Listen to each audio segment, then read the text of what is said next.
وہ شاید بھول گیا ہے کہ ہر انسان کی حد موت تک ہی محدود ہے۔ وہ شاید بھول گیا ہے کہ وہ مٹی سے بنایا گیا ہے۔ وہ شاید بھول گیا ہے کہ قیامت کے دن بنا کپڑوں کے اٹھایا جائے گا۔ وہ شاید بھول گیا ہے کہ اسے زندگی کا حساب بھی دینا ہے۔ وہ شاید بھول گیا ہے کہ اس کا رب اس کی ہر سانس کو گن رہا ہے۔ وہ شاید بھول گیا ہے کہ اس کا رب اسے دیکھ رہا ہے۔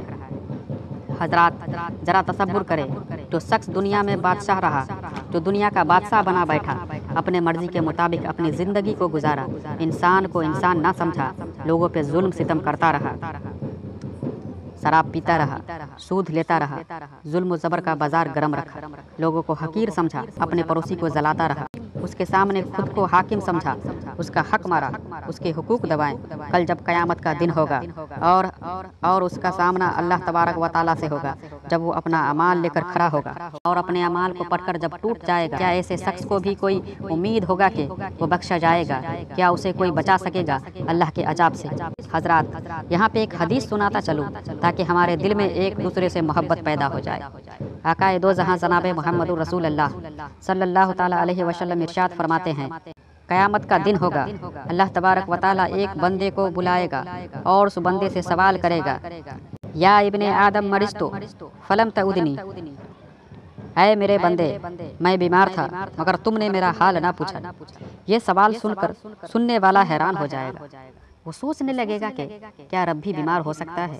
وہ بندہ اللہ تبارک و تعالیٰ سے پوچھ بیٹھے گا، یا میرے مالک، تو تو ہر چیز سے پاک ہے، تو پاک اور بے نیاز ہے، تو تو ہر چیز پہ قادر ہے، تو تو قادر مطلق ہے، میں لا علم ہوں مگر اتنا ضرور جانتا ہوں کہ تو بے نیاز ہے، ہر ضرورتوں سے پاک ہے، شاف ہے، بھلا تو بیمار کیسے ہو سکتا ہے؟ کیف ارودک وانت رب العالمین، مالک تو بے عیب ہے، تیرا حال بھلا میں کیسے پوچھ سکتا ہوں؟ تو اللہ تبارک و تعالیٰ اس بندے سے کہے گا، تیرے شہر میں، تیرے گاؤں میں، تیرے پڑوس میں میرا ایک بندہ بیمار تھا، بستر سے اٹھنے کی صلاحیت نہیں رکھتا تھا، وہ کمزور تھا، لاچار تھا، تم نے اس کا حال کیوں نہیں پوچھا؟ اس کا حال پوچھنے کے لیے کیوں نہیں گئے؟ حضرات، یہاں پہ ایک بات بتاتا چلوں تاکہ سمجھنے میں آسانی ہو۔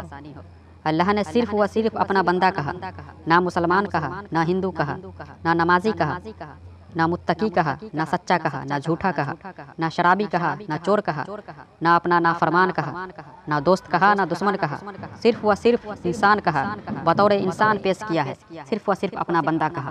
حضرات، بندہ چاہے کسی بھی مذہب کا ہو، کسی مذہب کا ماننے والا ہو، چاہے نمازی ہو یا بے نمازی ہو، اپنا ہو یا پرایا ہو، ہر کسی کے ساتھ اچھا سلوک کرے، وہ جیسا بھی ہو، وہ جو بھی ہو، نیک ہے، نافرمان ہے، مسلمان ہے یا غیر مسلم ہے، وہ آخر ہے تو رب کا بندہ، کسی کو حقیر نہ سمجھیں۔ اگر وہ گنہگار ہے تو وہ اللہ اور بندے کے بیچ کا معاملہ ہے، ہمیں یہ فیصلہ کرنے کا کوئی حق نہیں ہے، ہم اسے ذلت بھری نگاہ سے دیکھیں، ہر کسی کے ساتھ اچھا حسن سلوک کریں، یہی اسلام سکھاتا ہے، یہی رسول اللہ صلی اللہ تعالیٰ علیہ وسلم کا تعلیم تھا۔ ہے خاک سے دنیا میں بنیاد آدم کی، جو بھی لوگ ہے دنیا میں ہے اولاد آدم کی، سب رب تعالیٰ کا بندہ ہے، سب کا خالق اور مالک صرف و صرف اللہ ہے۔ پھر رب تعالیٰ دوسرا سوال کرے گا، میرا ایک بندہ تمہارے دروازے پہ روٹی مانگنے گیا، میرا بندہ بھوک سے بھٹکتا ہوا تمہارے دروازے پہ دستک دی، تم نے اسے روٹی نہیں کھلایا، اس کا پیٹ نہیں بھرا۔ حضرات، وہ آنے والا بندہ کوئی بھی ہو سکتا ہے، کسی بھی مذہب کا ماننے والا ہو سکتا ہے۔ رب تعالیٰ کہے گا، اگر تم اس دن میرے بندے کو روٹی کھلا دیتے تو اس کا اجر تم مجھ سے پا لیتے۔ پھر رب کہے گا، میرا ایک بندہ پیاسا تھا، تم نے اسے پانی نہیں پلایا، اگر تم اسے پانی پلائے ہوتے تو ایسا ہوتا جیسے تم نے مجھے پانی پلایا۔ حضرات، یہ زندگی مختصر سی ہے، نہ جانے کب ہمارے سانسوں کا سلسلہ تھم جائے، کب موت آ کر دستک دے دے، ہمیں نہیں معلوم، تو بہتر ہے کیوں نہ ہم یہ زندگی محبت کے ساتھ بتائیں۔ اللہ تبارک و تعالیٰ محبت کرنے والوں کو پسند کرتا ہے۔ کبھی کسی کا مدد کر کے دیکھیں، کبھی کسی کے دکھ میں شریک ہو کر دیکھیں، کبھی کسی کا آنسو پوچھ کر دیکھیں، کبھی کسی پہ احسانات کر کے دیکھیں، کبھی کسی بھوکے کا پیٹ بھر کے دیکھیں، کبھی کسی پیاسے کو پانی پلا کر دیکھیں۔ کسی کا مدد کرنے کے بعد جب اس بندے کے چہرے پہ مسکراہٹ آتی ہے، اسے دیکھ کر جو سکون ملتا ہے، اس کے چہرے کو دیکھ کر جو خوشی ملتا ہے، جو اطمینان ملتا ہے، وہ خوشی انسان کو دولت خرچ کرنے سے بھی نہیں ملتا۔ اس رات جو نیند آتی ہے، وہ نیند نرم بستر پر بھی نہیں آتا۔ جب کوئی بندہ اپنے مددگار کے لیے دعا کرتا ہے تو اللہ تبارک و تعالیٰ ان دعاؤں کو رد نہیں کرتا، کیونکہ وہ بندہ خوش ہو کر دعا کرتا ہے، وہ دل سے دعا کرتا ہے۔ اللہ رب العزت مظلوموں کے دعاؤں کو کبھی رد نہیں کرتا۔ حضرات، دنیا میں دو ایسی صدائیں ہیں، دنیا میں دو ایسی دعائیں ہیں جن لوگوں کی دعا اللہ تبارک و تعالیٰ کبھی رد نہیں کرتا۔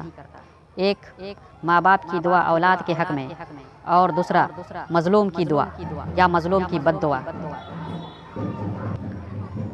کبھی بھی کسی کے دل کی آہ نہ لے، کبھی بھی کسی کا دل نہ دکھائیں۔